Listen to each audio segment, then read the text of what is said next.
கர்த்தரும் இரட்சகருமாய் இருக்கிற இயேசு கிறிஸ்துவின் நாமத்தில் உங்கள் எல்லாருக்கும் என்னுடைய அன்பின் வாழ்த்துக்கள். எப்படி இருக்கீங்க? நல்லா சுகமாக இருக்கிறீங்களா? சந்தோஷமாக இருக்கிறீங்களா? நீங்கள் எப்பவும் மகிழ்ச்சியாக சந்தோஷமாக இருக்கணும். அதான் ஆண்டவருடைய விருப்பம். அதனால தான் பலவிதமான ஜெபங்கள் ஊழியங்கள் எல்லாம் நியமிக்கப்பட்டு இருக்கிறது. கர்த்தருடைய பிள்ளைகள் நான் அஞ்சிட மாட்டேன், பயப்பட மாட்டேன்னு தைரியமாக இருக்கணும். அருமையான பிள்ளைகள் நல்ல பாடலை நம்மை பாடி உற்சாகப்படுத்தி பலப்படுத்தி இருக்கிறாங்க. ஆண்டவர் நமக்கு துணை நின்று எல்லாவற்றையும் அற்புதமாய் நடத்தி கொண்டு வருகிறார். கடந்த வாரம் முழுவதிலும் கர்த்தர் நமக்கு போதுமானவராக இருந்து நடத்தி இருக்கிறார்ல. இந்த நாளிலே கூட ஆண்டவர் உங்களோட பேசவும் உங்களுக்கு அற்புதம் செய்யவும் தான் உங்களை சந்தித்து கொண்டு இருக்கிறார். நீங்கள் ஒருவேளை முதலாக இந்த நிகழ்ச்சியை பார்த்து கொண்டு இருக்கலாம். யாரோ ஒரு நண்பர்கள் சொன்னாங்க, சொந்தக்காரர்கள் சொன்னாங்க அப்படின்னு பார்க்கலாம். அவங்க மூலமாக இயேசு உங்களுக்கு தன்னை வெளிப்படுத்துகிறார். அவர் இயேசு உங்களை நேசிக்கிறதுனால தான் யாரோ ஒரு ஃப்ரெண்டு மூலமாக, சொந்தக்காரங்க மூலமாக அந்த நிகழ்ச்சியை கேள்விப்பட வைத்திருக்கிறார். நீங்கள் தற்செயலாக உட்காந்து பார்த்து கொண்டு இருக்கலை. வானத்தையும் பூமியை உண்டாக்கின இயேசு உங்கள் மேலே ரொம்ப அன்பும் கரிசனையும் உள்ளவர். நீங்கள் ஆசீர்வதிக்கப்படணும் என்பதற்காக இந்த நிகழ்ச்சியை பார்க்க வைத்திருக்கிறார். ஒருவேளை ஒரு தேவையோடு நீங்கள் பார்த்து கொண்டு இருக்கலாம். இந்த வியாதி, இந்த பிரச்சனை, இந்த போராட்டம், இந்த நெருக்கம் ஒரு அற்புதம் நடந்துடணும், அப்போ தான் இந்த காரியத்தில் நான் மாற்றத்தை பார்க்க முடியும்னு சொல்லி இயேசு உங்களுக்கு அற்புதம் செய்கிறவர். சரி, ஜெபத்தை பற்றி தொடர்ந்து தியானித்து கொண்டே வர்றோம்ல. நம்ம ஜெபம்ன்ற புஸ்தகத்தை வைத்து அதில் உள்ள தலைப்புகளை வைத்து தியானித்து கொண்டே வருகிறோம். 4 வகையான ஜெபத்தை குறித்து தியானித்தோம். ஜெபத்தினுடைய வளர்ச்சியை குறித்து நம்ம தியானித்தோம் இல்லை. ஒரு விதமான ஒரு விதவியனுடைய ஜெபம், ஆயக்காரனுடைய ஜெபம், பரிசுத்தவான்களுடைய ஜெபம், நீதிமானுடைய ஜெபம், அப்படி பைபிள் இருக்கிறதுல ஒருத்தர் அந்த ஜெபத்தை குறித்து நிறைய தியானித்து கொண்டு வந்தோம். நிறைய பேர் குறிப்பு எழுதி வச்சுருக்கிறீங்க, நல்லா தயாரிக்கிறீங்க, ரொம்ப சந்தோஷம். ஒரு 3 பேரை நான் சந்தித்தேன். விதவிதமான இடத்துல பெரிய ஃபைல்லாம் கொண்டு வந்தாங்க. இது என்னதுன்னு கேட்டேன். ஜெபிக்கலாம் வாங்க நிகழ்ச்சி ஆரம்பித்ததுலேருந்து இதுவரைக்கும் எல்லாத்தையும் பிரசங்கத்தை எழுதியிருக்கிறேன்னு நான் ஆச்சரியப்பட்டு போனேன். என்ன பாட்டு பாடணுன்னு எழுதியிருக்கிறாங்க, எதுக்கு ஜெபிச்சோன்னு எழுதியிருக்காங்க, என்ன வசன பிரசங்கப்பட்டு தலைப்பு ஃபுல்லாக எழுதி பெரிய ஃபைலாக கொண்டு வந்தாங்க. அப்படி ஒரு 2-3 பேரை நான் சந்தித்தேன். அவங்க அது மாதிரி சின்சியராக எழுதி கொண்டு வர்றதை பார்த்து எனக்கு சந்தோஷம். நிறைய பேர் குறிப்பு எழுதுறீங்க. அப்போ நீங்கள் மறந்துடாமல் ஜெபத்தை பற்றி கற்றுக்கொள்ள ஏதுவாக இருக்கும். சரி, இன்றைக்கு எதை பற்றி கற்றுக்கொள்ள போகிறோம்? ஜெபத்தின் வளர்ச்சியை நம்ம பார்த்துட்டோம். இப்போது எவ்விதம் ஜெபம் பண்ண வேண்டும், அந்த தலைப்பில் என்ன விதங்களிலே நாம் ஜெபிக்க வேண்டும், அந்த தலைப்புகளிலே சில ஜெபங்களை குறித்து வேதத்திலிருந்து தியானிக்க போகிறோம். எவ்விதம் ஜெபம் செய்ய வேண்டும் என்பதை குறித்து. முதலாவது ஒரு வசனம், சோர்ந்து போகாமல் ஜெபம் பண்ண வேண்டும். முதலாவது காரியம், சோர்ந்து போகாமல். எப்படி ஜெபிக்கணும்னா சோர்ந்து போகாமல் ஜெபிக்கணும். அதான் இயேசு என்ன சொல்கிறார் பாருங்க. லூக்கா 18ஆம் அதிகாரம் 1 முதல் 7 வசனத்தில் அதை குறித்து இயேசு பேசுகிறார். பைபிளை திருப்பங்க 110வது பக்கம் எடுத்துட்டிங்களா? லூக்கா 18ஆம் அதிகாரம் 1ஆம் வசனம் பாருங்க. சோர்ந்து போகாமல் எப்பொழுதும் ஜெபம் பண்ண வேண்டும் என்பதை குறித்து இயேசு அவர்களுக்கு ஒரு ஓமையை சொன்னார். இயேசு சொல்கிறாரு, சோர்ந்து போகாமல் எப்பொழுதும் ஜெபம் பண்ண வேண்டும். அதில் முதலாவது என்ன சொல்லுகிறார்? சோர்ந்து போகக்கூடாது, சோர்ந்து போகாமல் ஜெபம் பண்ண வேண்டும். அப்போ நம்ம ஜெபிக்க ஒப்பு கொடுக்கும்போது நம்ம ஜெபிக்கிறோம், சபைகளுக்காக ஜெபிக்கிறோம், ஆத்துமாக்களுக்காக ஜெபிக்கிறோம், எழுப்புதலுக்காக ஜெபிக்கிறோம், தேசத்துக்காக ஜெபிக்கிறோம். இந்த மாதிரி ஜெபம் பண்ணும்போது நமக்கு விரோதமாய் சாத்தான் சில காரியங்களை கொண்டு வருவான். ஜெபத்தை தடுக்க, ஜெபத்தை முடக்க பிசாசு சில காரியத்தை செய்வான். ஏன்னா ஜெபம்னா சாத்தானுக்கு பிடிக்காத ஒன்று. ஜெபம் சாத்தானை பாதிக்கிற விஷயம். அதனால தான் அவன் ஜெபத்தை விரும்புவதில்லை, ஜெபத்தை தடுக்க முயற்சிக்கிற காரியத்தை நம்ம பார்க்கிறோம். ஜெபத்திற்கு விரோதமாய் சாத்தான் பயன்படுத்துகிற ஆயுதங்களிலே ஒன்று சோர்வு. சோர்வை கொண்டு வந்துட்டா ஜெபத்தை நிறுத்திடலாம், ஜெபத்தை தடுத்துடலாம் என்பது அவனுடைய காரியம். அதனால ஜெபிக்கிற மக்களுக்குள்ளே ஜெபத்தை குறித்த ஒரு சோர்வை அவன் உண்டாக்குவான். சொல்லுவாங்களா, நான் சோர்ந்து போயிட்டேன், முன்னெல்லாம் நான் அதிகாலையில் 4 மணிக்கு எழும்பி ஜெபம் பண்ணுவேன், இப்போ அப்படிலாம் ஜெபிக்கிறது இல்லை, ஜெபத்தில் சோர்ந்து போயிட்டேன்.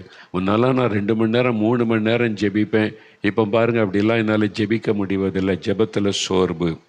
பாருங்கள், இது நம்ம எல்லாருடைய வாழ்க்கையிலே வரக்கூடிய ஒரு பிரச்சனை தான். அதை தாண்டி செல்லணும். இந்த சோர்ந்து போகாதபடி நம்ம ஜெபிக்கணும். இந்த சோர்வு எதனால் வருதுன்னா, ஜெபத்திற்கு பதில் வர தாமதிக்கும் போது ஒரு சோர்வு வரும். இப்போ நாங்கள் 78ஆம் வருஷத்திலிருந்து இந்திய எழுப்புதலுக்காக ஜெபிக்கிறோம். 45 வருஷமாக தினமும் எழுப்புதலுக்காக ஜெபிக்கிறோம். சில சமயம் சோர்வு வரும். இவ்வளோ காலம் ஜெபிக்கிறோம், இன்னும் நம்ம எதிர்பார்த்த எழுப்புதலை பார்க்க முடியலேன்னும் போது சோர்வு வரும். ஆனால் ஆண்டவர் தைரியப்படுத்தி, இன்னும் கொஞ்சம் தான், இன்னும் விடாதங்க, தொடர்ந்து ஜெபிங்க, தைரியப்படுத்தி பலப்படுத்தி நடத்தி கொண்டே வருகிறார். அப்போ அந்த சோர்வு என்பது ஜெபத்திற்கு பதில் வர தாமதிக்கும் போது ஒரு சோர்வு வரும். உங்கள் வாழ்க்கையில் கூட ஒருத்தருடைய ரட்சிப்புக்காக ஜெபிப்பீங்க. கணவருடைய ரட்சிப்பு, பிள்ளைகளுடைய ரட்சிப்பு, 5 வருஷம் 10 வருஷம் ஜெபிச்சாச்சு, ஒன்றும் நடக்கலையே, மன சோர்வு வந்துடும். ஏதோ ஒரு தேவைக்காக குடும்பத்துக்காக ஜெபிக்கிறீங்க, அது நடக்க தாமதிக்கும் போது ஒரு சோர்வு வரும். திருமண காரியம், கற்பத்தின் ஆசீர்வாதம், ஒரு வேலை காரியம், நீங்கள் இருக்க ஜெபிக்கும் போது உங்களுடைய சபையில் மாற்றம் வரணும், எழுப்புதல் வரணும், ஜெபிக்கணும், அது நிறைவேற தாமதிக்கும் போது ஒரு சோர்வு வரும். அது ஒரு நேச்சுரல். நீங்கள் அது மாத்திரம். ரெண்டாவது, நம்ம எதிர்பார்த்தபடி பதில் வரலை அப்படின்னா சோர்வு வரும். நம்ம ஒரு எதிர்பார்ப்போடு ஜெபிப்போம், அது அப்படியே நடக்கலைன்னா சோர்வு வந்துடும். அப்போ நம்ம ஜெபிச்சோமே அப்படி நடக்கலையே என்பதாக. இதெல்லாம் நம்ம பார்க்குற விஷயம். வேறு புஸ்தகத்தில் ஆபிரகாம், ஆதியாகமம் 15ஆம் அதிகாரத்தில் ஆபிரகாமை கர்த்தர் அழைத்து ஆசீர்வதிப்பெண்ணை வாக்கு கொடுத்து சொந்த தேசத்தை விட்டு அவர் வந்துட்டாரா? இப்போ பாருங்கள், ஆதியாகமம் 15ஆம் அதிகாரம் 1ஆம் வசனத்தில் கர்த்தர் ஆபிரகாமுக்கு தரிசனமாகிறார். ஆபிரகாமே, நீ ஆண்டவர் ஆசையோடு ஆபிரகாமுக்கிட்ட பேச வருகிறார். என்ன பேசுகிறார் பாருங்க. அந்த காரியங்கள் நடந்த பின்பு கர்த்தருடைய வார்த்தை ஆபிரகாமுக்கு தரிசனத்தில் உண்டாகி அவர், ஆபிரகாமே நீ பயப்படாதே, நான் உனக்கு கேடகமும் உனக்கு மகா பெரிய பலனுமாய் இருக்கிறேன் என்றார். ஆண்டவர் ரொம்ப சந்தோஷமாக அவனுக்கு தரிசனமாகி, ஆபிரகாமே பயப்படாத, நான் இருக்கிறவனுக்கு அப்படின்ற மாதிரி பேசுகிறார். அப்போ நம்மள என்ன சொல்லியிருப்போம், ஆண்டவரே என்கிட்ட பேசிட்டாரு, இந்த வார்த்தை சொல்கிறாரு, அப்பா இயேசுவே ஸ்தோத்திரப்பா, நீ மகிழ்ச்சி அடைஞ்சிருப்போம்ல. ஆபிரகாம் என்ன சொன்னார் பார்த்தீங்களா? அதற்கு ஆபிரகாம், கர்த்தராகி ஆண்டவரே, அடியனுக்கு என்ன தருவீர்? நான் பிள்ளை இல்லாமல் இருக்கிறேனே. தமஸ்கு ஊரானாகிய இந்த எலியேசர் என் வீட்டு விசாரணை கர்த்தனாய் இருக்கிறானே.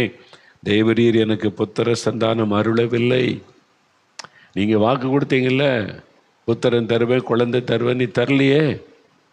ஆபிரகாம் என்ன பதில் சொல்றார் பாருங்க. கர்த்தர் உற்சாகமாக பேசினா ஆபிரகாம் சொல்லுகிறார், என்ன பிரயோஜனம் ஆண்டவர், எனக்கு என்ன தருவீங்க, எனக்கு வாக்கு கொடுத்தபடி நடக்கலையே. சோர்ந்து போனார். ஆபிரகாம் தேவன் ஆசீர்வாதத்தை கொடுக்க தாமதிக்கும் போது மனசோர்வு. நம்முடைய ஜெபத்துக்கு பதில் வர தாமதிக்கும் போது சோர்வு உண்டாகும்.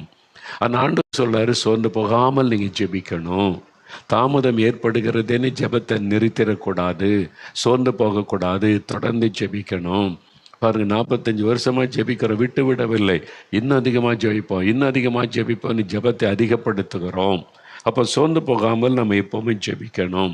ஏற்ற வேளையில் பதில் வரும், ஏற்ற வேளையில் மாற்றம் வரும், ஏற்ற வேளையில் ஆவியானவர் ஊற்றப்படுவார், ஏற்ற வேளையில் சபைகளுக்குள்ளே மாற்றம் வரும். நாம் சோர்ந்து போகாமல் தொடர்ந்து ஜெபிக்கணும். இதான் ஆண்டவருடைய எதிர்பார்ப்பு. இப்போ எலியாவுடைய வாழ்க்கையை பாருங்களேன். எலியாவுடைய ஜெபத்தை குறித்து வேதத்தில் சாட்சி சொல்லியிருக்கிறது. எலியா நம்மை போல பாடுள்ள மனுஷனாயிருந்தும் கருத்தாய் ஜெபம் பண்ணினான் அப்படிலாம் சாட்சி கொடுத்துருக்குதில்ல. எலியா ஜெபிக்கிறார், அக்கினி இறங்கி வருது, எலியா ஜெபிக்கிறார், வானம் அடைக்கப்படுகிறது, எலியா ஜெபிக்கிறார், மரித்த பையன் உயிரோடு எழும்புகிறான். அப்படி ஜெபத்தில் எவ்வளோ அற்புதம் நடக்கிறாரு. ஆனால் அந்த மனுஷர் கூட சோர்ந்து போனாராம். பாருங்க, 1 ராஜாக்கள் 19ஆம் அதிகாரம் 4வது வசனம் வாசித்தால், எலியா வனாந்தரத்தில் ஒரு நாள் பிரயாணமாக போய், போதும் கர்த்தாவே என்னை எடுத்துக்கொள்ளுன்னு சொல்றார். 1 ராஜாக்கள் 19ஆம் அதிகாரம் 4ஆம் வசனத்தில் இருக்கிறாரு.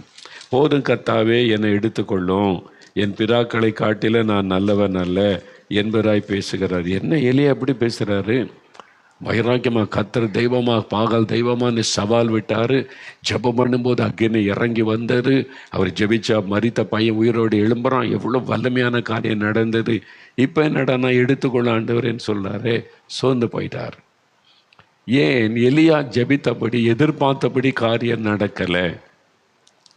அக்கினி இறங்கினது உண்மை, பாகால் தீர்க்கதரிசிகளை வெட்டி போட்டது உண்மை. இதுக்கெல்லாம் முக்கிய காரணம் யார்? ஏசபேல். அவள் உயிரோடு தானே இருக்கா? அவளை ஆண்டு விட்டு வச்சிருக்கிறாரே. அவளுக்கு ஒன்றும் ஆகலையே, இன்னும் அவள் சவால் விடுறார், எலியா தலையை எடுத்துருவேன்னு சொல்கிறாளே.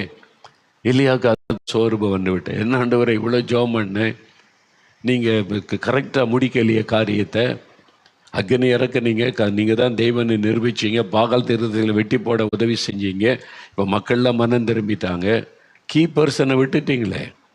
அவங்க இன்னும் அவன் தானே ஆட்சி பண்ணுறா, அந்த ஏசபேல் தானே உட்காந்துருக்கிறா சிங்காசனத்தில், என் தலையை எடுப்பேன்னு வேற பேசுகிறாளே, அப்போ இவ்வளோ ஜெபம் பண்ணி என்ன பிரயோஜனம்? சோர்வு வந்து விட்டார். நமக்கு அப்படி தான், நம்ம எதிர்பார்த்து ஒரு ஜெபம் பண்ணணும், இப்படி நடக்கணும் தேசத்தில் நீ, ஆனால் அப்படி நடக்காது. ஆண்டவர் வேறு மாதிரி பதில் கொடுப்பார். நம்முடைய இந்த மூளை அறிவு பாருங்க ரொம்ப குறுகினது. ஆண்டவருடைய திட்டம் பெருசு. அவர் ஞானமுள்ள தேவன். எப்போ எங்கே யாரை கை வைக்கணும் அவருக்கு தெரியும். எப்போ யாருடைய சிங்காசனத்தை கவுத்து யாரை கொண்டு உட்கார வைக்கணும் அவருக்கு தெரியும். நம்ம வேலை ஜெபிக்கிறது. சோர்ந்து போகாமல் ஜெபம் பண்ணிக்கிட்டே இரு, மீதியை நான் பார்த்துக்கிறேன், அது என்னுடைய வேலை. எப்போ ஏசபேல் மேலே கை வைக்கணும், எப்போ அவளை அழிக்கணுன்றது என்னுடைய திட்டம். உனக்கு கொடுக்கப்பட்ட வேலை செய். எலியா சோர்ந்து போகாமல் ஜெபம் பண்ணேன், அவ்வளோதான். நாம் சோர்ந்து போகாமல் ஜெபிக்கணும். இயேசு நமக்கு கற்றுக் கொடுத்தாரு. நமக்கு தாமதம் ஏற்படும் போது, நம்ம எதிர்பார்த்த பதில் வராத போது சோர்வு வரும். நிறைய பேர் கூட தேர்தல் முடிவுலாம் வரும்போது நம்ம இவ்வளோ ஜெபம் பண்ணமே, அப்போ இப்படி நடந்துட்டேல்லாம் சொல்லுவாங்க. ஏன்னா அவனுடைய எதிர்பார்ப்பு வேறு மாதிரி இருந்தது. அந்த மாதிரி எதிர்பார்ப்பு இல்லாமல் கர்த்தர் ஜெபிக்க சொன்னார், ஜெபம் பண்ணுவோம், முடிவு அவருடைய கையில் இருக்குது, அவ்வளோதான். அப்படி இருந்துட்டா சோர்வு வராது. நீங்கள் உன்னை எதிர்பார்த்து இப்படி தான் நடக்கணும்னு ஜெபிச்சுக்கிட்டுண்டா, ஆண்டவர் ஒரு காரியத்தை தடுக்கிறாரு, தாமதப்படுத்துகிறாருன்னா அவர்கிட்ட 1000 காரியம் இருக்காதில்ல, 1 2 இல்லை, பல திட்டங்களை தேவன் மறைத்து வைத்திருப்பார். அதன்படி அவர் செயல்படுவார். நம்ம குறுகின புத்தியில் இப்படி நடந்தால் நல்லா இருக்குமே அப்படின்னு நம்ம நினைப்போம். அப்படி இல்லை, கர்த்தருக்கு தான் தெரியும் எப்படி எப்போ எது நடந்தால் சரின்னு சொல்லி. அதே மாதிரி தான் நம்முடைய குடும்ப வாழ்க்கையிலும் சரி, சபையிலும் சரி, ஊழியத்திலும் சரி, நம்ம வேலை ஜெபிக்கணும், செயல்படணும். கர்த்தருக்கு அதை எப்படி செயல்படுத்தணும், எப்போ செயல்படுத்தணும்னு ஆண்டவருக்கு தெரியும். அதனால் சோர்ந்து போகக்கூடாது, தொடர்ந்து ஜெபிக்கணும், அவ்வளோதான்.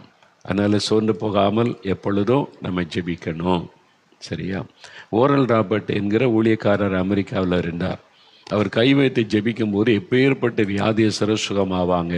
தேவன் அவர் கொடுத்த அபிஷேகம், அவர் கொடுத்த கட்டளை. அதனால் அவர் கூட்டம் நடத்தும் போது நிறைய மக்கள் கீவில் இருப்பாங்க. ஒவ்வொருவரும் கேட்டு கேட்டு ஜெபிப்பார். அவர் ஜெபிக்க அற்புதம் நடந்து கொண்டே இருக்கும். ஒரு சமயம் அவரிடத்திலே ஒரு பத்திரிக்கைக்காரர் ஒரு கேள்வி கேட்டார். மிஸ்டர் ஓரல் ராபர்ட், நீங்கள் ஒரு ஆளுக்கு மேலே கை வச்சு ஜெபிக்கிறீங்க, அவங்க செத்து போயிட்டா என்ன பண்ணுவீங்க அப்படின்னு கேட்டார். அதனால கேள்வி தானே, அற்புதம் நடக்கட்டும் ஜெபிக்கிறீங்க, செத்து போயிட்டா? அவர் உடனே பதில் சொன்னார், அடுத்த ஆளுக்கு ஜெபம் பண்ணுவேன் அப்படின்னார். அடுத்த ஆளுக்கு செத்து போயிட்டா அடுத்த ஆளுக்கு ஜெபம் பண்ணுவேன். என் வேலை ஜெபிக்க வேண்டியது, அவன் சுகமாக்குறது எடுத்துக்கொள்றதுலாம் அவருடைய காரியம். நான் ஜெபம் பண்ணிக்கிட்டே இருப்பேன். அவர் எனக்கு ஜெபிக்க சொல்லியிருக்கிறார், நீ ஜெபம் பண்ணிக்கிட்டே இரு, மக்களுக்காக ஜெபம் பண்ணு, கரத்தை வைய, நாமத்தை சொல்லு, நான் ஜெபம் பண்ணுவேன். சுகம் கொடுக்கறது அல்லது எடுக்கிறது அவருடைய காரியம். ஒரு ஆள் செத்து போயிட்டு அடுத்த ஆளுக்கு ஜெபம் பண்ணுவேன், ஒரு ஆளுக்கு சுகம் கிடைக்கட்ட அடுத்த ஆளுக்கு ஜெபம் பண்ணுவேன். என் வேலை ஜெபிக்கிறது, நான் சோர்ந்து போகாமல் ஜெபிச்சுக்கிட்டே இருப்பேன். பதில் அவருடைய கையில் இருக்குது. ஓரல் ராபர்ட் என்ற தெய்வ மனிதர், அவரை பாருங்கள் ஸ்க்ரீனில். நான் ரொம்ப அட்மையர் ஆனேன். அவருடைய புக்குகள் எல்லாமே நான் வாங்கி வாசித்திருக்கிறேன். அபண்டன்ட் லைஃப் என்று அவருடைய மேகசின் அப்போவே 70களிலேயே அவருடைய மேகசின் வர வச்சு வாசித்தேன். இப்போ அவர் வயசான காலத்தில் தேவனுடைய ராஜ்யத்துக்கு போயிட்டார். அவர் தான் ஓரல் ராபர்ட் யூனிவர்சிட்டியை ஸ்தாபித்தவர். அங்கே சமீபத்தில் போயிருந்து வாக் வித் ஜீசஸ்லாம் அங்கே எடுத்திருக்கிறோம். இப்போ நிறைய பேர் பார்த்துக்கிட்டு வர்றீங்க. நல்ல ஒரு தேவ மனிதர். அப்போது அவர் சொன்னது அதுதான், நான் ஜெபத்தில் சோர்ந்தெல்லாம் போக மாட்டேன், நான் ஜெபிச்சுக்கிட்டே இருப்பேன். அதே மாதிரி தான் நான் சில காரியம் ஜெபிப்போம். பிசாசு சொல்லுவான், என்ன ஜெபம் பண்ண, என்ன நடந்துச்சு, நீ ஜெபம் பண்ண நடந்துச்சா? நான் சொல்கிறது என் வேலை ஜெபிக்கிறது. பிசாசே ஓடி போயிடுறேன். என் ஆண்டவருக்கு தெரியும் எப்போ எப்படி ஜெபத்துக்கு பதில் கொடுக்கணும். நீ என் ஜெபம் வீணே போகலை, அதெல்லாம் பரலோகத்தில் கர்த்தருக்கு முன்னால் நினைப்போட்டு இதெல்லாம் இருக்குது. ஏற்ற நேரத்தில் பதில் வரும், ஏற்ற நேரத்தில் அதெல்லாம் நடக்கும். அவர் அந்த ஜெபத்துக்கு பதில் கொடுக்கறதுக்கு டைம் வச்சிருக்கிறார். அதனால் சாத்தானை என் ஜெபத்தை உன்னால் நிறுத்த முடியாது, நான் தொடர்ந்து ஜெபிச்சுக்கிட்டே தான் இருப்பேன், என்ன நடந்தாலும் ஜெபம் பண்ணுவேன்னு. அப்படி சொல்லுங்கள். ஜெபத்தில் சோர்ந்து போயிட்டேன், ஒன்றும் நடக்கலை, அதனால் அப்படி விட்டேன் அப்படி சொல்லாதங்க. அப்போது சோர்வை கொண்டு உங்களுடைய ஜெபத்தை முடக்கி விட சாத்தான் முயற்சிப்பான். நீங்கள் சோர்ந்து போகாமல் ஜெபிக்கணும் என்பது தான். ஜார்ஜ் முல்லர் என்று விசுவாச வீரன் இங்கிலாந்து தேசத்தில் எழும்பினார். கடந்த நூற்றாண்டில் ஜார்ஜ் முல்லர் அவர் ஒரு ஜப வீரன், விசுவாச வீரன் அழைக்கப்படுகிறவர். அவனுடைய ஃப்ரெண்டு 2 பேருடைய ரட்சிப்புக்காக 53 வருஷம் ஜெபித்தாராம். 53 வருஷம். ஒரு அம்மா கேட்டாங்க, நாங்கள் எவ்வளோ நாள் ஜெபிக்கிறது? என்னுடைய வீட்டில் என் மகன் மனம் திரும்பினோடனே நானும் 10 வருஷமாக ஜெபிக்கிற, ஒரு மாற்றமே இல்லையே அப்படின்னு சொன்னோடனே ஜார்ஜ் முல்லர் தன்னுடைய ப்ரேயர் டைரியை திறந்து காமிச்சாராம். பாருங்கள், நான் எழுதி வச்சு என் ஃப்ரெண்டுக்காக 25 வருஷமாக ஜெபிக்கிறேன், இன்னும் ரட்சிக்கப்படலைன்னு.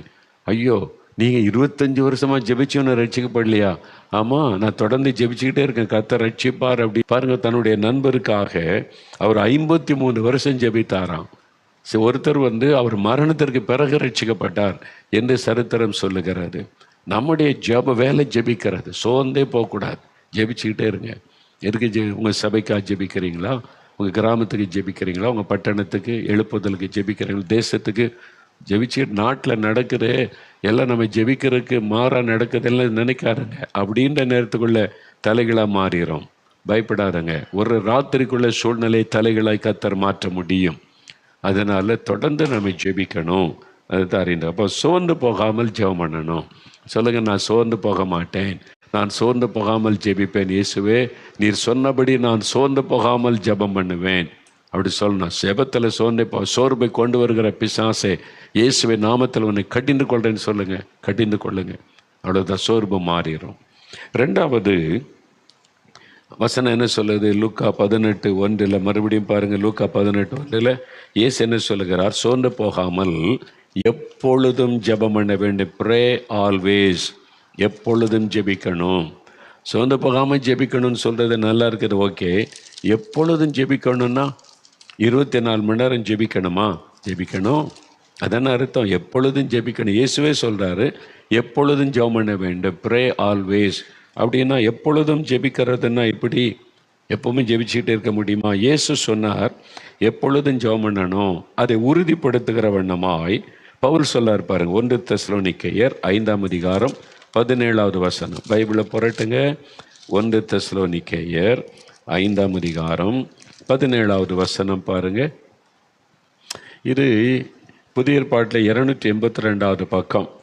அங்கே என்ன சொல்கிறார் பவுல்? இயேசு சொன்னதை உறுதிப்படுத்தவனமாக சொல்கிறாரு, இடைவிடாமல் ஜெபம் பண்ணுங்கள். Pray without ceasing. இடைவிடாமல் ஜெபம் பண்ணுங்க. பார்த்தீங்களா? இடைவிடாமல். அது சொன்னாங்கல்ல, 12 மணி நேரம் ஜெபம் நடத்தினோம் உடுமலைப்பேட்டையில், இடைவேளை விடாமல். ஒரு டீ பிரேக், காஃபி பிரேக், ஒரு இடைவேளை கூட இல்லாமல் 12 மணி நேரம் தொடர்ச்சியாக ஜெபம். 12 மணி நேரம் தொடர்ச்சியாக முழுகிறவை ஜெபம். இடைவேளையே கிடையாது, இடைவிடாமல் ஜெபிக்கிறார். அதே மாதிரி இடைவிடாமல் ஜெபம் பண்ணுங்கள். ஒவ்வொருவருக்கு தனிப்பட்ட முறையில் ஆலோசனை இது. இடைவிடாமல் நான் ஜெபிக்கணும், இடைவிடாமல் நீங்கள் ஜெபிக்கணும். அது எப்படிங்க ஜெபிக்கிறது? இப்போ பவுல் இடைவிடாமல் ஜெபம் பண்ணுங்கள்னு சொன்னார். சொன்னது மாத்திரம் இல்லை, செய்து காண்பித்தார். அவர் என்ன சொல்றார் பாருங்க. 1 தெசலோனிக்கேயர் 1:4 பாருங்க. 1 தெசலோனிக்கேயர் 1:4 பாருங்க. எடுத்துட்டீங்களா? அந்த பக்கம் 279 பக்கம் 4 எங்கள் ஜெபங்களில் இடைவிடாமல் உங்களை குறித்து விண்ணப்பம் பண்ணி உங்கள் எல்லாருக்காகவும் எப்பொழுதும் தேவனை ஸ்தோத்தரிக்கிறோம். பவுல் இடைவிடாமல் ஜெபிங்கள்னு சொன்னது மாத்திரமல்ல, அப்படி வாழ்ந்து காண்பித்தார். அவர் ஜெபிக்கிறார் பாருங்க. அவரே சொல்றார், எங்கள் ஜெபங்களில் இடைவிடாமல் உங்களை குறித்து விண்ணப்பம் பண்ணி உங்கள் எல்லாருக்காகவும் எப்பொழுதும் தேவனை ஸ்தோத்தரிக்கிறோம். அப்போ எப்பொழுதும் ஜெபம் பண்ணுங்கள் இயேசு சொன்னபடி ஜெபிக்க முடியும். பவுலும் அதை சொல்லுகிறார். அப்படி ஜெபமும் செய்திருக்கிறார். அந்த அனுபவத்தை எழுதியிருக்கிறார். சரி, எப்பொழுதும் ஜெபத்து அறையில் இருக்க முடியுமா? எப்போவுமே ஜெப அறையில் இப்போ முழங்கால் போட்டு ஜெபிச்சுக்கிட்டு இருக்க முடியுமா? வேலை இருக்குது, பிஸ்னஸ் இருக்குது, ஸ்கூலுக்கு படிக்கிற பிள்ளைகள் ஸ்கூலுக்கு போகணும், காலேஜுக்கு போகணும், ஆஃபீஸ் வேலை இருக்குது, பல பொறுப்பு இருக்குது. எப்பவும் ஜெபரையில் உட்காந்து 24 மணி நேரம் ஜெபித்து கொண்டு இருக்க முடியுமா அப்படின்னு சொன்னால், பவுல் அப்போஸ்தலருக்கும் பல ஊழியம் இருந்தது. பிரசங்கம் பண்ணார், எழுதினார், நிறைய ஊழியம் இருந்தது. அதுக்கு மத்தியில் தானே அவர் எப்பொழுதும் ஜெபம் பண்ணி இருக்கிறார். அத்தனை வேலைக்கு மத்தியில், ஊழியத்துக்கு மத்தியில் தானே இடைவிடாமல் ஜெபித்தேன்னு சொல்லுகிறார். அப்போ முடியும். எப்படி முடியும் அப்படின்னு நினைக்க முடியும் என்பதை முதல்ல விசுவாசிங்க. தானியேல் கூட பாருங்க, தானியேல் 6:10 தினமும் 3 வேளை அவர் ஜெபித்தாராம். தினம் 3 வேளை. அவர் பொறுப்பான அதிகாரி, பிரைம் மினிஸ்டர். அவர் வந்து அந்த காலத்தில் பைபிளில் பிரைம் மினிஸ்டராக இருக்கிறார். அதாவது ஃபைனான்ஸ் எல்லாம் அவர் தான் பொறுப்பு. ராஜாவுடைய அந்த ஃபைனான்ஸ் எல்லாமே அவர் பொறுப்பு, பெரிய பொறுப்பில் இருக்கிறவர். அப்போது அவர்கிட்ட தான் எல்லாரும் அதிகாரிகள் வருவாங்க, கணக்கு ஒப்புவிப்பாங்க. அந்த எல்லாம் பொக்கிஷ சாலைக்கு அதிகாரி எல்லாமே அவர் தான். ஆனால் அவர் 3 வேளை ஜெபிக்கிறார். ரொம்ப பிஸி, அவ்வளோ வேலைக்கு மத்தியிலையும் தவறாமல் 3 வேளை ஜெபிக்கிறார்ல.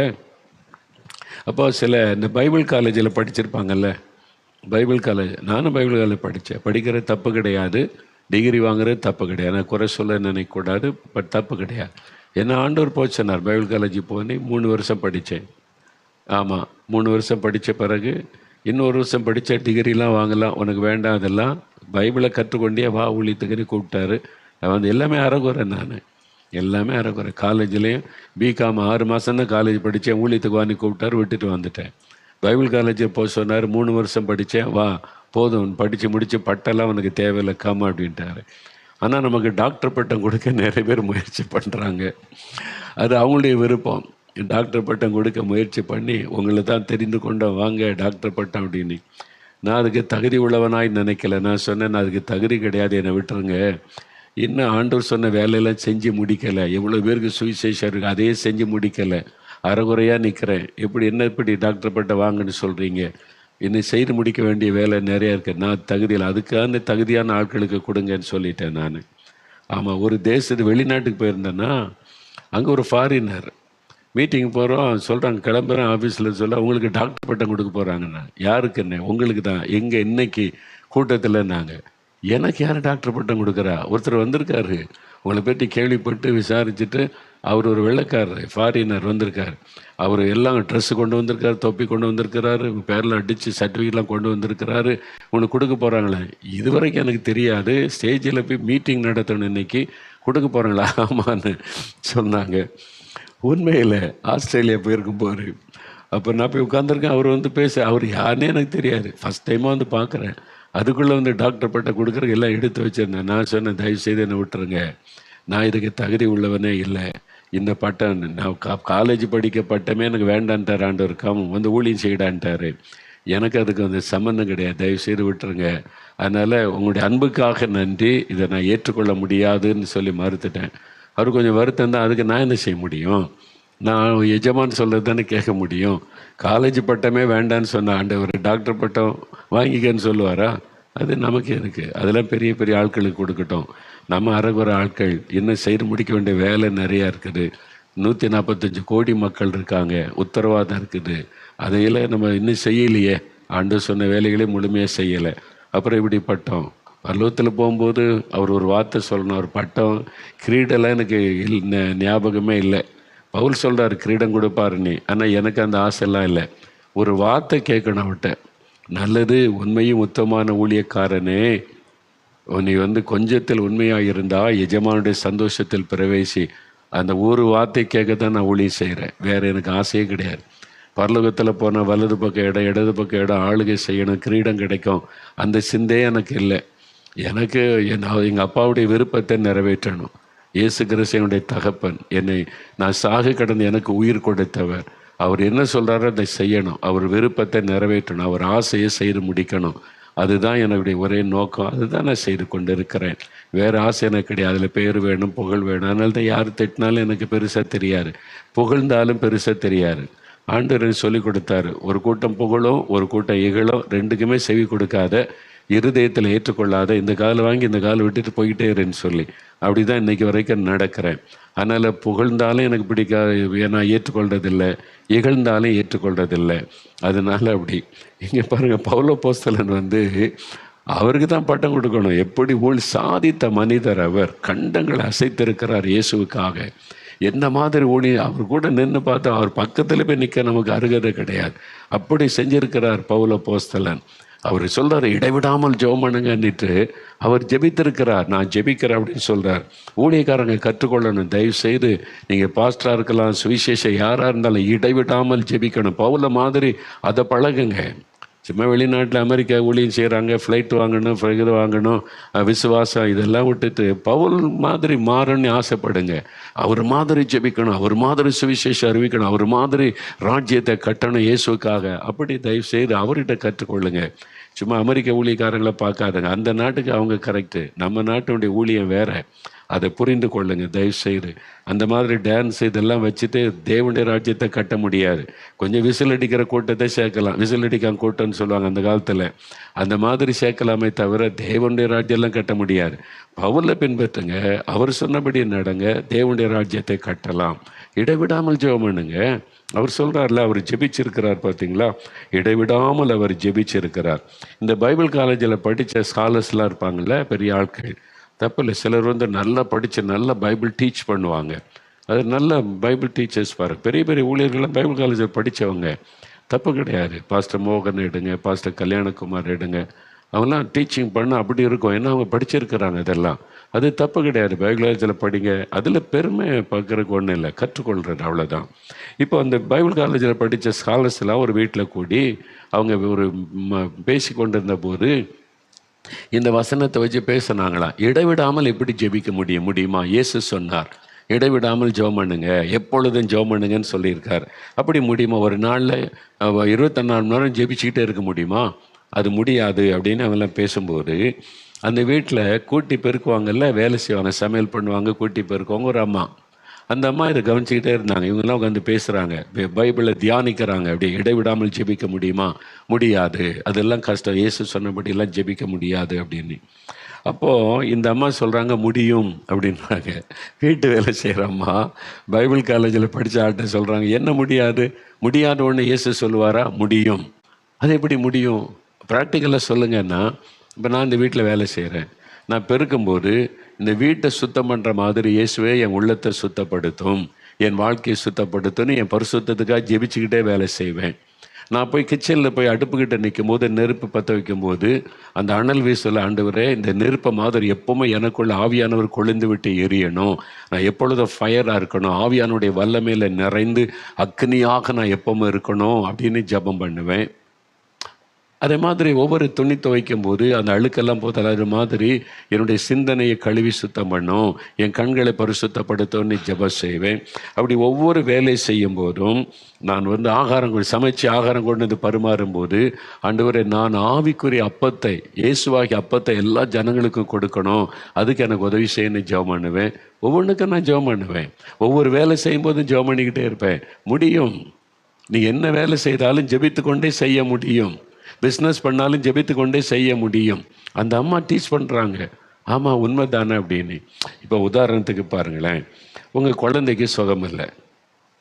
இப்போது உங்கள் வீட்டில் உங்கள் குழந்தைக்கு சுகம் இல்லை, ஆஸ்பத்திரியில் வச்சுருக்குது. அதுக்கு டியூப்பெல்லாம் மாட்டி ஒரு ஐசி யூனிட்டில் வச்சுருக்காங்க. ஆபத்தான சூழ்நிலையில் குழந்தை வச்சுருக்கு. டாக்டர் சொல்கிறாங்க, நான் 24 மணி நேரம் கழித்து தான் சொல்ல முடியும் அப்படின்னு. அப்போ நீங்கள் சில வேலைகள் இருக்குது, நீங்கள் கடைக்கு போகிறீங்க, மில்க் வாங்கணும், சில பொருள் வாங்கணும், வெளியெல்லாம் போக வேண்டியது இருக்குது. அப்படி போகும்போது என்ன, நீங்கள் இப்படி நிலைமையில் இருப்பாங்க. நீங்கள் கடைக்கு போனாலும், வெளியில் போனாலும், வீட்டில் போய் குளிச்சுட்டு புறப்பட்டு வர போனாலும் மைண்டெல்லாம் எதை குறித்து இருக்கும்? குழந்தை பற்றியே சிந்தனை ஓடிக்கிட்டே இருக்கும். பிள்ளைக்கு என்ன ஆகுமோ, எப்படி ஆகுமோ, சரியாயிருமோ, அந்த 24 மணி நேரமும் சிந்தை இல்லாத ஓடிக்கிட்டே இருக்கும். ஆனால் நீங்கள் பஸ்ஸில் போவீங்க, வேலை செய்வீங்க, குளித்து புறப்படுவீங்க, பால் வாங்குவீங்க, எல்லாம் வேலை செய்தாலும் மைண்டு முழுவதும் ஆஸ்பத்திரி இருக்கிற குழந்தை மேலே ஓடிக்கிட்டே இருக்கும். பார்த்தீங்களா? இடைவிடாமல் அதை நினச்சிக்கிட்டே இருப்போம். அதே மாதிரி தான் நீங்கள் என்ன செய்தாலும் உங்களுடைய இருதயத்தில் என் ஜனம் ரட்சிக்கப்படணும், என் இந்திய மக்கள் ரட்சிக்கப்படணும், எழுப்புதல் உண்டாகணும், இருதயத்திலேருந்து ஜெபம் வந்துக்கிட்டே இருக்கும். நீங்கள் பேசிக்கிட்டு இருப்பீங்க, சாப்பிட்டுக்கிட்டு இருப்பீங்க, வேலை செய்வீங்க, இருதயம் தேவனுடைய கனெக்ஷனில் இருந்து ஆத்மாக்களுக்காக ஜெபித்து கொண்டே இருக்கும். மக்கள் மீது நினைவாயிருந்து ஸ்தோத்திரம் பண்ணுவீங்க, ஜெபிப்பீங்க. அதுதான் இயேசு சொல்கிறாரு. புரியுதா உங்களுக்கு? எப்பவும் இயேசுடைய கனெக்ஷன்லேயே நம்ம இருக்கணும். நம்முடைய மனதில் இடைவிடாமல் ஜெபிக்க முடியும். முடியாத ஒன்று இயேசு எப்படி சொல்லுவார்? நீங்கள் ப்ராக்டிஸ் பண்ணி பாருங்கள், நீங்கள் ப்ராக்டிஸ் பண்ணி பாருங்கள்.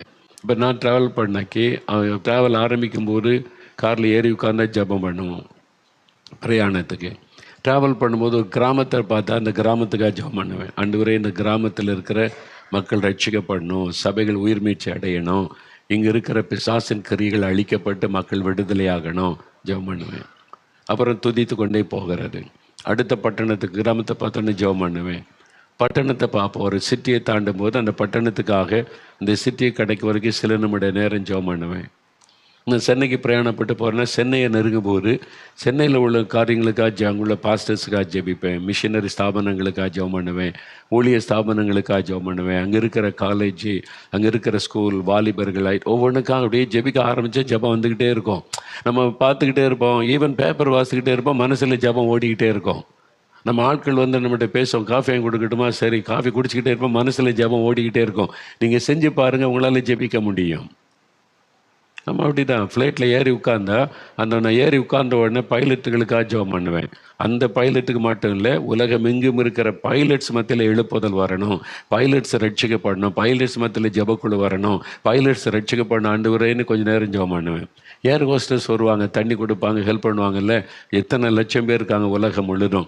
அந்த ஃப்ளைட்டில் உள்ளவங்களுக்காக ஜெபம் பண்ணிவிட்டு உலகம் முழுதும் இருக்கிறவங்க, அந்த விமான அந்த நிறுவனத்தில் பணி செய்கிற ஏர் ஹோஸ்டர்ஸ் எல்லாருக்காக ஜெபம் பண்ணுவேன். ஆண்டவரே, இவங்க மத்தியில் ஒரு எழுப்புதல் வரணும், அவங்க ரட்சிக்கப்படணும், அவங்க ஜெபிக்கணும், எழுப்புதலுக்காக ஜெபிக்கணும், அந்த ஜெபாவை ஊற்றோன்னு ஜெபம் செய்வார். ஒவ்வொரு கேட்டகரிக்காக நீங்கள் ஜெபிக்கலாம். அதே மாதிரி ஆட்டோ பார்த்தோன்னா ஆட்டோ டிரைவர்களுக்காக ஜெபம் செய்வார். நான் ரோட்டில் போக பார்த்துருக்கேன், இந்த பூ விற்பாங்களே அவங்க மேலே எனக்கு ரொம்ப கவனம். அந்த பூ விற்கிறவங்க அப்படியே பெண்கள் உட்காந்து பூ தொடுத்துட்டு வைப்பாங்க, இவங்களுக்காக ஜெபம் பண்ணுவேன். ரோட்டில் இருந்து நிறைய இருப்பாங்க, ஜெபம் பண்ணுவார். அப்படி ஒன்றொன்று பார்க்கும்போது நீங்கள் ஜெபிக்க முடியும். வாலிபர்களை பார்த்தோன்னே வாலிபர்களுக்காக ஜெபம். ஒரு டாஸ்மார்க் கடை பார்த்தோன்னா மூடப்படணும், அந்த குடிகாரங்க ரட்சிக்கப்படணும், ஜெபம் முடியும். உங்கள் சிந்தை இயேசுவின் சிந்தையாக மாறினால், நீங்கள் எப்போவுமே இயேசுவோடு கனெக்ஷனில் இருக்கிற பழக்கத்துக்குள்ளே வந்துட்டா இடைவிடாமல் ஜெபிக்க முடியும். முடியாத உடனே இயேசு எப்படி சொல்லுவார்? நம்ம ஒப்பு கொடுத்து அந்த நிலைமைக்கு வருவதற்கு ஒரு ஸ்டெப் எடுத்து வைக்கணும். அதுதான் ஆண்டவர் எதிர்பார்க்குறார். அப்படி ஒப்பு கொடுங்க, அப்படி ஜெபிச்சுக்கிட்டே இருப்போம். ஏன்னா இந்த ட்ராவலில் நல்லா ஜெபிக்கலாம். எனக்கு நான் கார் ஓட்டெல்லாம் பழகினேன், லைசன்ஸ்லாம் எடுத்தேன் சில வருஷத்துக்கு முன்னால். ஆனால் எனக்கு கான்சன்ட்ரேஷன் வராது. டிரைவராக இருக்கணும்னா கான்சன்ட்ரேஷன் வேணும், வேறு சிந்தர் கூட கவனமாக இருக்கணும், இல்லாட்ட விபத்து ஏற்பட்டோம். நான் காரில் போகும்போது தான் நிறைய ஜெபிச்சுக்கிட்டே போவேன், வசனத்தை தியானிச்சுக்கிட்டே போவேன். பிரசங்க குறிப்பே சில சமயம் ஆண்டவர் பேசிக்கிட்டே வருவார், எனக்கு விளக்கம் கொடுத்து கொண்டே இருப்பார். நம்ம இப்படி வண்டியெல்லாம் ஓட்ட முடியும்? சரிப்படாது. எங்கள் ட்ரஸ்டிஸே சொல்ல, நீங்கள் கார் ஓட்டக்கூடாது, டிரைவர் வச்சுக்கிடுங்க, நீங்கள் ஓட்டக்கூடாது, ஏதாவது விபத்து ஆச்சுன்னா கஷ்டம். உண்மைதான். எனக்கு கான்சன்ட்ரேஷன் அதில் வராது. ஏன்னா ட்ராவலில் போகும்போது நான் பல காரியத்தை யோசித்து ஜெபிச்சுக்கிட்டே இருப்பேன். பல காரியத்திற்கு அந்த மாதம் முழுதும் நடக்கிற கூட்டங்களுக்கு ஒன்றா ஜெபம் பண்ணும். இந்த தேதி இந்த கூட்டம், அந்த தேதி அந்த கூட்டம் ஜெபம் பண்ணும். திறப்பினுவா ஜெபம் வருது, அதுக்காக ஜெபம். அற்புத பேர் உள்ள வருது, அதுக்காக ஜெபம். அப்போ மக்களுக்காக ஜெபம், செய்திக்காக ஜெபம், மக்கள் தொடப்பட ஜெபம். ஜெபம் வந்துக்கிட்டே இருக்கும். இருதயத்தில் இந்த பார்த்துக்கிட்டே இருப்போம். அந்த கண்ணு திறந்திருக்கும், பல காட்சிகளை பார்ப்போம், இருதயம் ஜெபிச்சுக்கிட்டே இருக்கும். இதைத்தான் ஆண்டவர் சொல்றார், இடைவிடாமல் ஜெபம் பண்ணுங்க, அப்போ உங்களால் முடியும். கொர்நேலியு ஜெபிச்சாரு. அப்போஸ்தலர் 10:2 பாருங்க, எப்பொழுதும் ஜெபம். ஒரு பெரிய அதிகாரிங்க, ரோம அதிகாரி, எப்பொழுதும் ஜெபித்து கொண்டு இருந்தால் பைபிளில் எழுதி இருக்குது. அப்போ முடியும். அது மாத்திரம் இல்லை, இயேசு என்ன சொல்றாரு? நீங்கள் வருகையில் காணப்படணுமா? இந்த கடைசி கால ஆபத்து, இந்த கடைசி காலத்தில் கொள்ள நோய் வரும், பூமி எதிர்ச்சி வரும், பயங்கர அழிவுகள் வரும், யுத்தங்கள் வரும், பஞ்சங்கள் வரும், இந்த பாதிப்பெல்லாம் நடக்கும். இதுக்கெல்லாம் நீங்கள் தப்பணும். வருகையில் இயேசுவை சந்திக்கணுமானா ஒரே ஒரு காரியம் தான் இயேசு சொல்கிறார். என்ன சொல்கிறார் தெரியுமா? லூக்கா 21:36 பாருங்கள். லூக்கா 21:36 117 பக்கம் புதிய ஏற்பாட்டில், ஆகையால் இனி சம்பவிக்க போகிற இவைகளுக்கெல்லாம் நீங்கள் தப்பி மனுஷகுமாரனுக்கு முன்பாக நிற்க பாத்திரவான்களாக எண்ணப்படுவதற்கு எப்பொழுதும் ஜெபம் பண்ணி விழித்திருங்கள். எப்பொழுதும் ஜெபம் பண்ணி விழித்திருங்கள். பாருங்க, ஆண்டவர் என்ன சொல்றார்? வருகையில் நீங்க காணப்படணுமானா எப்பொழுதும் ஜெபம் பண்ணி இயேசுவே சொல்லியிருக்கிறாருங்க. இதுக்கு மாறா பேசுகிற பொருளாத ஊழியக்காரர்கள் எழும்பிட்டாங்க இந்த காலத்தில். இயேசுடைய வார்த்தையை மறுத்து பேசுகிற வஞ்சகர்கள் எழும்பிட்டாங்க. நீங்கள் கவனமாக இருங்க. இயேசு சொன்னதுக்கு தான் முக்கியத்துவம் கொடுங்க. வருகையில் நீ காணப்படணுமா? எப்பொழுதும் ஜெபம் பண்ணி விழித்திருங்க. கடைசி கால ஆபத்துக்கு நீங்கள் தப்பி பாதுகாக்கப்படணுமா? எப்பொழுதும் ஜெபம் பண்ணி விழித்திருங்க. எப்பொழுதும் ஜெபிக்க முடியாத ஒன்று சொல்ல மாட்டார்ல. உங்களை ஒப்பு கொடுங்க. ஆண்டவரே, நான் இனி எப்பொழுதும் ஜெபம் பண்ணணும், எனக்கு கிருபை தாங்கன்னு கேளுங்க, ஆண்டவர் தருவார். இப்போ ஜெபிக்க போகிறோம். இன்னும் ஒரு 4 நிமிஷம், ஒரு 3 நிமிஷம் ஜெபிக்கலாம். எல்லாரும் அப்படியே நீங்கள் வலது கரத்தை உங்களுடைய இருதயத்தில் வச்சு, ஆண்டவரே, நான் சோர்ந்து போகாமல் ஜெபிக்கணும், எப்பொழுதும் ஜெபிக்கணும், காலையில் மத்தியானம் இரவில் எப்பொழுதும் ஜெபித்து கொண்டே இருக்கணும், டிராவலில் ஜெபிக்கணும், இடைவிடாமல் ஜெபிக்கணும், என்ன வேலை செய்து கொண்டிருந்தாலும் நான் ஜெபித்து கொண்டே இருக்கணும். சொல்லுங்க ஆண்டவரிடத்தில் சொல்லுங்க, ஆண்டவரே, அந்த கிருபை தாங்க, அந்த கிருபை தாங்க. இயேசுவே, எப்பொழுதும் ஜெபம் பண்ணி விழித்திருங்கன்னு சொல்லி இருக்கிறீங்க, எப்பொழுதும் சோர்ந்து போகாமல் ஜெபிக்க சொல்லி இருக்கிறீங்க. என்னை ஒப்பு கொடுக்கிறேன், ஜெபிக்க ஒப்பு கொடுக்கிறேன், எப்பொழுதும் ஜெபிக்க ஒப்பு கொடுக்கிறேன். அந்த கிருபை தாங்க, ஜெபாவி தாங்க, எனக்கு ஜெபத்தில் வழி நடத்துதலை தாங்க, எப்பொழுதும் ஜெபிக்க எனக்கு உதவி செய்யுங்க. ஆவியானவர் எனக்கு பலன் தாங்க, ஆவியானவர் என்னை ஜெபிக்க வையுங்க, எப்பொழுதும் நான் ஜெபித்து கொண்டே இருக்கணும். ஆண்டவரே, கிருபை தாங்க, கிருபை தாங்க, உம்முடைய வசனத்தின்படி ஜெபிக்கணும், கிருபை தாங்க. ஆண்டவரே, யார் யார் ஜெபிக்கிறாங்களோ ஒவ்வொரு பிள்ளைகள் மீது அந்த ஜெப ஆவி ஊற்றப்படட்டும், எப்பொழுதும் ஜெபிக்கிற ஜெப அபிஷேகம் இறங்கட்டும், இடைவிடாமல் ஜெபிக்கும்படி அவளுக்கு கிருபை தாரும். இன்று முதல் அவருடைய ஜெப வாழ்க்கை மாறட்டும். ஆண்டவரே, ஜெப வாழ்க்கை மாறட்டும், சோர்ந்து போகாமல் எப்பொழுதும் ஜெபிக்கும்படி ஆவியானவர் பலப்படுத்துவீராக. நீர் அப்படி ஆசீர்வதித்ததற்காக ஸ்தோத்திரம், ஸ்தோத்திரம். நாங்கள் எப்பொழுதும் ஜெபமணி விழித்திருக்க எங்களுக்கு உதவி செய்யும். இயேசு கிறிஸ்துவின் நாமத்தில் ஜெபிக்கிறோம் பிதாவே, ஆமேன், ஆமேன். என் ஆத்துமாவே கர்த்தரை சோஸ்தரி, என் முழு உள்ளமே அவருடைய பரிசுத்த நாமத்தை சோஸ்தரி. என் ஆத்துமாவே கர்த்தரை சோஸ்தரி, அவர் செய்த சகல உபகாரங்களை மறவாதே. ஆமேன், ஆமேன். எப்பொழுதும் ஜெபிக்கிற அபிஷேகம் தந்துட்டா தொடர்ந்து அப்படி ஜெபமணி கொண்டே இருங்க. உங்களால் முடியாததை ஆண்டவர் சொல்ல மாட்டார். சரி, நாளை தினத்தில் அற்புத பெருவிழா, ஜெபத்தோடு ஆயத்தப்படுங்க. மற்றவங்களுக்கு சொல்லுங்க, நாளை தினத்தில் ஆண்டவர் உங்களுக்கு பலத்த அற்புதம் செய்ய போகிறார். கர்த்தருடைய ஆசீர்வாதம் உங்களோடு இருப்பதாக. ஆமேன்.